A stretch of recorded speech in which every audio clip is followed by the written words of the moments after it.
আজকে ব্রেকফাস্ট খুবই হেলদি। সবাই কেমন আছেন? আশা করছি ভালো আছেন। আলহামদুলিল্লাহ আমিও ভালো আছি। ওটস দিয়ে আর পনির দিয়ে রুটি করলাম।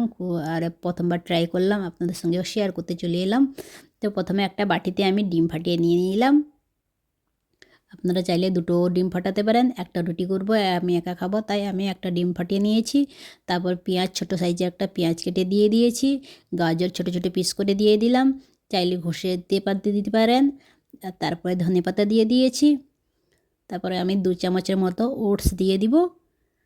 ওটস চাইলে আপনারা গুঁড়ো করেও মিক্সিতে দিতে পারেন আটার মতো।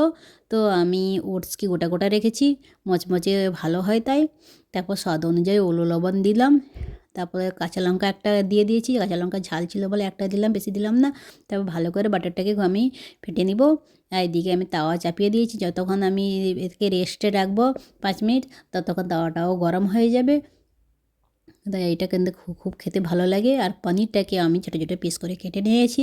এদিকে তাওয়াটা দেখি গরম হয়ে গেছে। আমি ঘি দিয়ে করব, চাইলে বাটার দিতে পারেন, বাটার দিলেও খুব টেস্টি লাগে।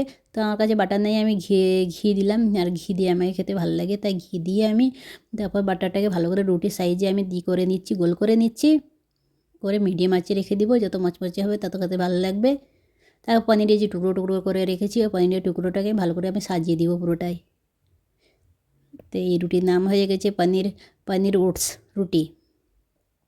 কিন্তু সকালবেলা খেলে খুব হেলদি খাবার এটা, যাদের ওয়েট লুজ করার জন্য খুবই একদম ভালো খাবার এটা। একটা রুটি খেলে পেট ভরা থাকবে। তো আমি পনির দিয়ে সাজিয়ে দিয়েছি পাতলা পাতলা ছোটো ছোটো পিস করে। তারপর আমি ওকে উল্টে দিয়েছি। তারপর মিডিয়াম আঁচে রেখে এই যে আমার রুটি তৈরি হয়ে গেছে। কত সুন্দর পনিরের কালার এসে মচমচে একদম। তো আমি খেয়ে